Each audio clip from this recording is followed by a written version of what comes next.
Chính phủ Venezuela cáo buộc cờ lãnh đạo đối lập âm mưu đảo chính.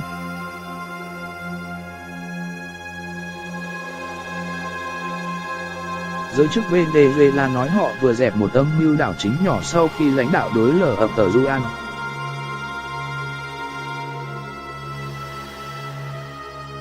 Guaidó tuyên bố ông trong giai đoạn cuối cùng tiến tới chấm dứt sự cầm quyền của Tổng thống Nicolás Maduro.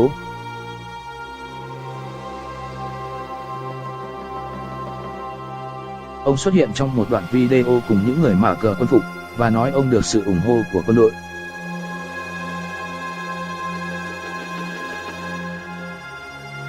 Ông Guaidó, người tự tuyên bố mình là Tổng thống lâm thời hồi tháng Giêng,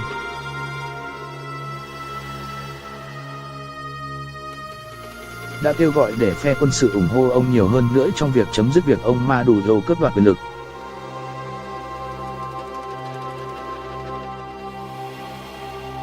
Quân đội nhìn chung ủng hộ ông Maduro trong cuộc cờ đối đầu với ông Guaidó.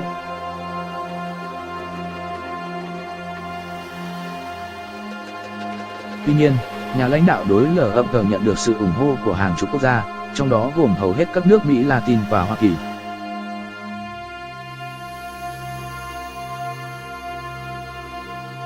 Nhưng quốc tế có vẻ như có ý kiến chia rẽ về những diễn biến mới nhất tại Caracas.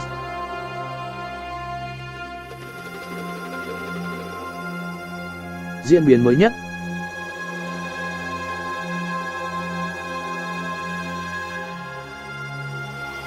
Ông Guaidó xuất hiện trong một video dài 3 phút, bên cạnh một lãnh đạo đối lập khác là ông Leopoldo López.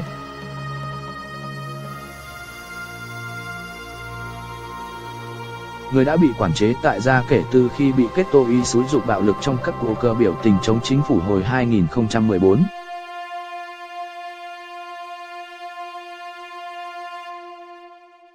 Ông López nói ông đã được các thành viên quân đội thả ra, những người tuyên bố trung thành với ông Guaidó.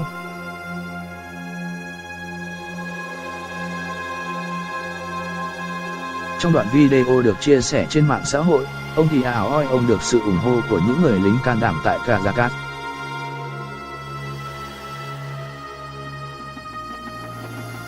Ông Guaidó, Chủ tịch Quốc hội do phe đối lập kiểm soát, đã kêu gọi quân đội ủng hộ ông kể từ khi ông tự tuyên bố mình là Tổng thống lâm thời.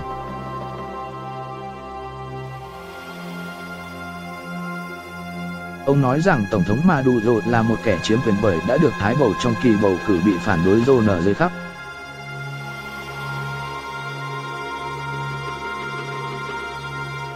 Đoạn video có vẻ như được thu hình vào lúc bình minh ở trong hồ Acre gần căn cứ không quân La Carlota ở thủ đô Caracas.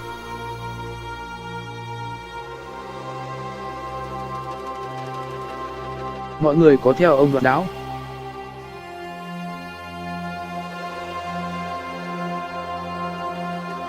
Đoạn video sau đó đã được Reuters ghi lại, cho thấy cảnh ông Guaidó và ông López cùng.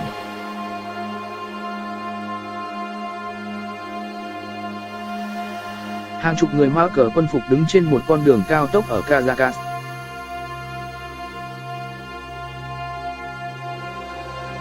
Nhiều người đeo băng tay và băng đầu màu xanh để tỏ ý ủng hộ ông Guaidó.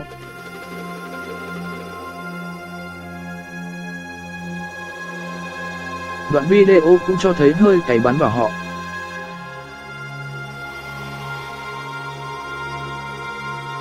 Video cho thấy cảnh những người ủng hộ ông Guaidó ném đá vào căn cứ không quân trong lúc những người khác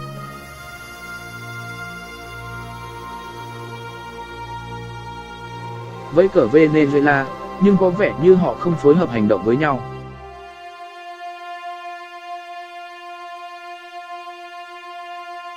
Ông López, người dẫn dắt đảng Popular mà ông Guaidó là một thành viên, thúc giục người Venezuela hãy tham gia cùng.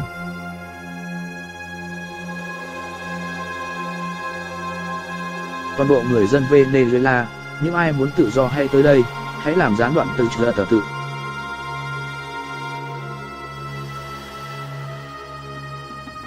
Hãy cùng tham gia, cổ vũ cho binh lính của chúng ta, cùng nhân dân.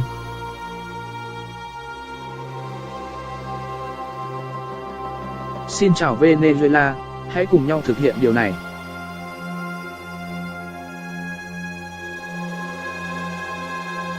Vợ ông nói với Patkin Daniel của Guardian rằng ông đã được thả để sát cánh bên Ghi Áo, giải phóng Venezuela.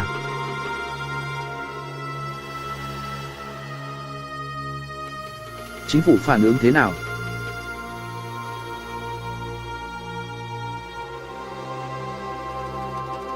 Bộ trưởng Thông tin Jorge Rodríguez đã lên Twitter nói về các sự kiện.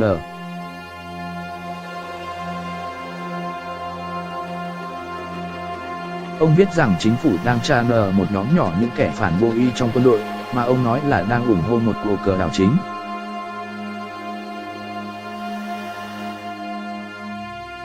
Bộ trưởng Quốc phòng Vladimir ở Parino nói rằng các căn cứ quân sự đang hoạt động bình thường.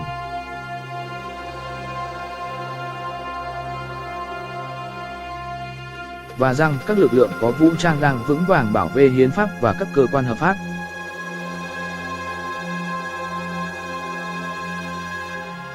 Trong một tin tweet sau đó, ông viết, họ là những kẻ hèn nhát.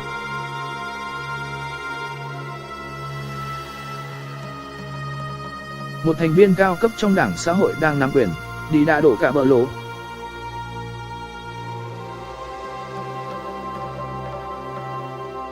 Kêu gọi những người ủng hộ Tổng thống Maduro hay xuống đường quanh dinh Tổng thống để bảo vệ ông Maduro khỏi âm mưu hữu khuynh.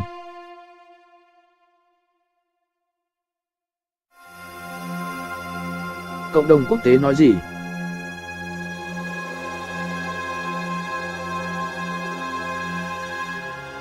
Ngoại trưởng Mỹ Michael Pompeo viết tweet đáp lời ông Ghi Áo.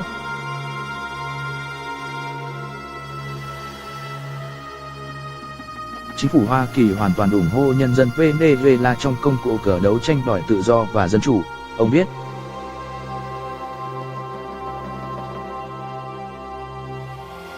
Trong lúc đó, thư ký báo chí Tòa Bạch Ốc Xà Giả Sơn đã nói Tổng thống Hoa Kỳ đã được báo cáo tình hình và chúng tôi đang theo dõi những gì diễn ra.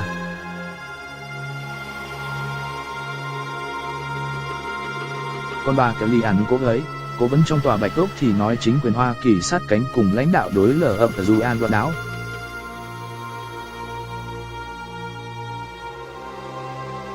Bà nói, đã đến lúc lãnh đạo xã hội chủ nghĩa Nicolás Maduro phải ra đi, và Hoa Kỳ mong phục hồi dân chủ, tự do cho người dân Venezuela.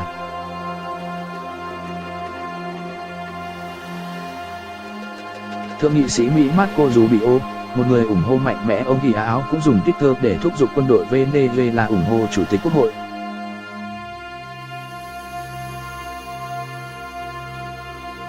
Nhưng một nữ phát ngôn viên của chính phủ Tây Ban Nha thì cảnh báo về tình trạng tắm máu ở Venezuela.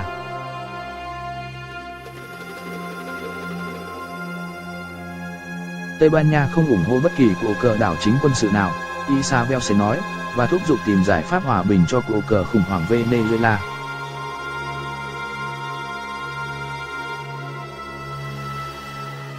Tổng thống Colombia Ian Duque kêu gọi quân đội Venezuela ủng hộ ông Ghi Áo.